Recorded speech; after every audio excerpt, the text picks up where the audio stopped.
Assalamualaikum warahmatullahi wabarakatuh. Salam sejahtera untuk kita semua. Om Swastiastu. Oke, masih bersama saya Guide Sempro dan masih di channel kesayangan kita Smart TV.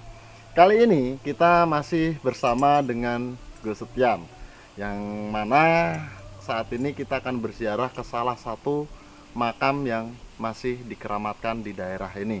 Namanya adalah makam Ratu Malang. Jadi konon katanya diceritakan bahwa beliau ini adalah seorang sinden dari seorang dalang yang menurut cerita yang saya dapat, dia ini adalah muridnya Kanjeng Sunan Kalijaga.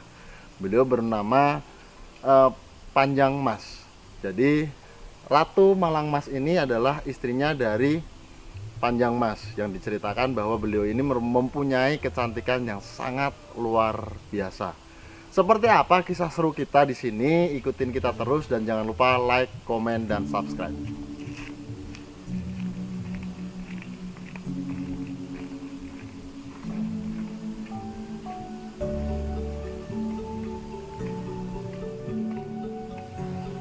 Alright traveler, jadi perjalanan kita lumayan berat karena harus menaiki anak tangga yang lumayan tinggi.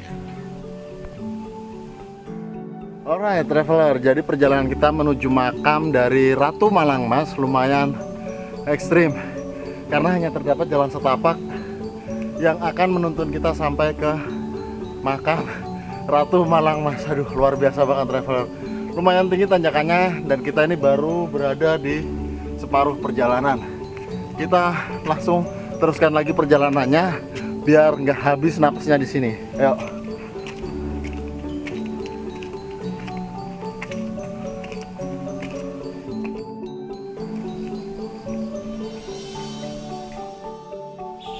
Alright traveler, perjalanan kita lumayan melelahkan karena harus menaiki bukit dan alhamdulillah banget kita sudah sampai ke tempat yang kita tuju, yaitu makam Eyang Panjang Mas atau Dalang Soponyono. Jadi kalau menurut info yang saya dapat, tempat ini juga diistilahkan dengan nama Istana Kematian. Seperti apakah yang di dalam? Kita langsung masuk ke dalam aja yuk.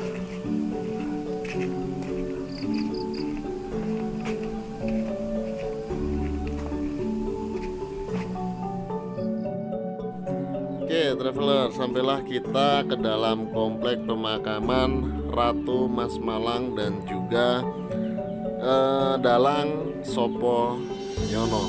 Di tempat ini terdapat 28 batu nisan dan dikelompokkan menjadi 3 kelompok, yaitu 19 nisan berada di halaman depan, 1 nisan di halaman belakang, dan 8 nisan di halaman inti, yang salah satunya adalah nisan dari Mas Malang.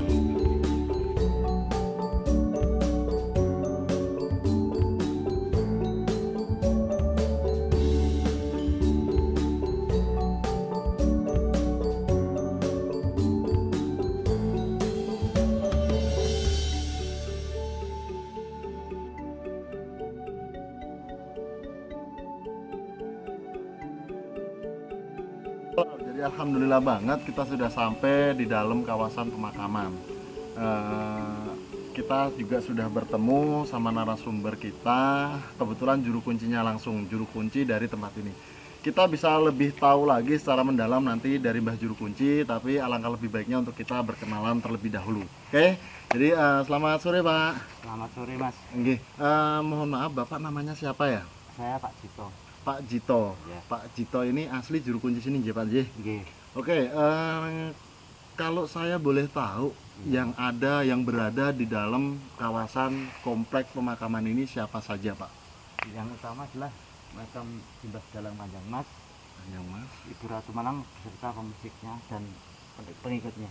peserta pemusiknya dan pengikutnya. Nah, Ya. kalau saya boleh tahu, Ya. Kiai Panjang Mas itu siapa sih Pak sebenarnya? Ini dalang pertama Mataram yang siar agama melalui media wayang. Oh, media wayang. Apakah benar menurut sumber yang saya dapat beliau ini adalah muridnya Kanjeng Sunan Kalijaga? Betul. Betul sekali berarti ya Pak ya. Betul. Nah, terus kalau Ibu Ratu Malang Mas ini siapanya? Itu istrinya Ki Panjang Mas.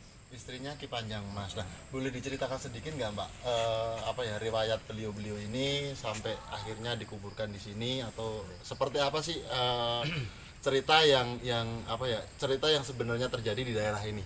Ya, Ki Panjang Mas adalah seorang dalang pertama Mataram yang dulu ditangkap di keraton. Ya.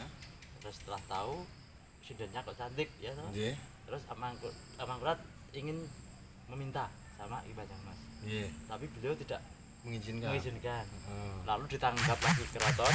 Ya. Tapi sebelum bermain wayang dia dikumpulkan jadi satu, dikasih makan dan minumannya dikasih racun sehingga semuanya meninggal. Semuanya meninggal. Terus dimakamkan di sini. Dimakamkan di sini. Makam ini dinamakan Antokopuro. Antokopuro. Yang artinya istana kematian. Istana kematian. Ya. Karena mungkin semuanya dibunuh di sini, dikemakan di sini, dikuburkan di sini ya. Nah, terus terus untuk Ratu Malang Mas sendiri masih hidupkah atau ikut meninggal, Pak? Dia masih hidup. Dia kan masih waktu hidup. semua diracun dia disingkirkan dulu. Oh gitu. Kan dia mau direbut menjadi permaisuri raja. Oh gitu. Tapi beliau kan tidak mau. Lalu beliau minum racun. Beliau minum racun untuk mengikuti suaminya. Oh seperti, ada cerita lain nggak Pak kira-kira yang sekiranya masih berhubungan dengan daerah ini? Tidak. Oh hanya itu aja ya. Berarti memang semua pemusiknya termasuk Ki Dalangnya dan juga istrinya meninggal pada saat bersamaan ya Pak ya. Saya mau tanya, untuk peziarah sendiri biasanya datang dari mana aja ya Pak? Dari luar kota aja, luar Jawa juga ada, yang di Jogja juga ada gitu. Berarti masih banyak banget peziarah yang datang ke sini ya Pak ya. Sekali. Terus untuk melakukan ziarah di sini adakah persyaratan-persyaratan khusus yang harus dipenuhi? Enggak ada. Itu tergantung kepercayaan kita masing-masing aja. Oh, tergantung kepercayaan masing-masing. Ada yang pakai bunga sama dupa, ada cuma doa gitu aja. Tergantung apa niat hati kita saja. Oke, baik. Kalau untuk di pemakaman komplek pemakaman ini Pak, ada nggak salah satu tempat yang paling disakralkan?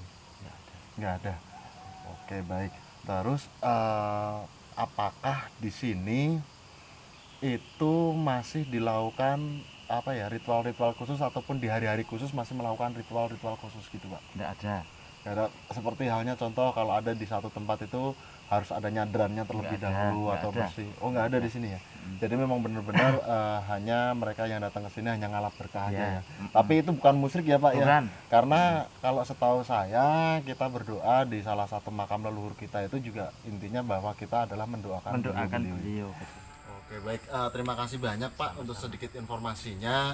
Mudah-mudahan Bapak sehat selalu. Karena di musim pandemi seperti ini selalu jaga kesehatan ya Pak ya. Amin. Tetap kita uri-uri barang-barang kebudayaan yang kita punya. Karena kita tetap harus selalu belajar dari sejarah. Betul. Oke. Alright traveler, jadi demikian tadi ngobrol-ngobrol kita dengan Mbah Juru Kunci. Jadi kita tahu sebenarnya kita berziarah ke makam siapa dan beliau ini siapa. Terima kasih banyak sudah ngikutin kita terus dan tetap selalu jaga kesehatan.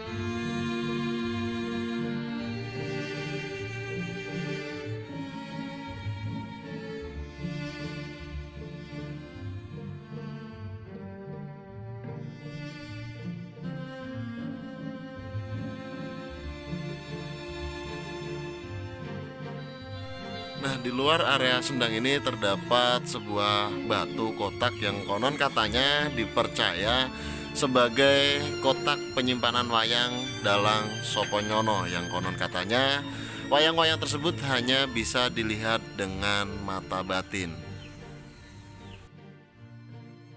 Kita berada di sebuah sendang dan sejarahnya seperti apa, kita langsung saja bertanya kepada Bapak Juru Kuncinya sini. Oke Pak, mohon maaf bisa disejarahkan sendang ini dulunya seperti apa? Karena seperti yang kita tahu, kita ini kan di atas berbukitan, tapi ternyata ada sumber mata air yang konon katanya tidak pernah kering airnya. Seperti apa ya Pak ceritanya Pak? Ini dulu mau buat makam Ratu Malang. Oh. Tapi jenazah sampai sini airnya keluar sampai sekarang tidak pernah kering. Dan jenazahnya ditunggu sampai 7 hari 7 malam. Malam terakhirnya Amangkurat bermimpi bahwa Ratu Malang sudah bersamaan dengan Ki Panjang Mas, terus minta dimakamkan dekat suaminya di sana. Oh, Tapi di sana jadi dekat. oh gitu. Iya. Oh. Jadi memang ini dulu adalah calon makamnya Makam Ratu Malang. Ratu Malang Mas.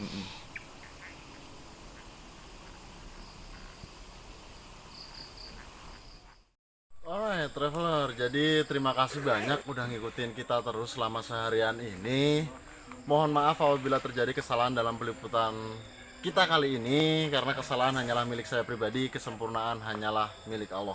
Sekali lagi saya selalu ingatkan kepada traveler bahwa belajarlah dari sejarah sebelum sejarah yang akan mengajarimu kembali. Terima kasih banyak dan wassalamualaikum warahmatullahi wabarakatuh.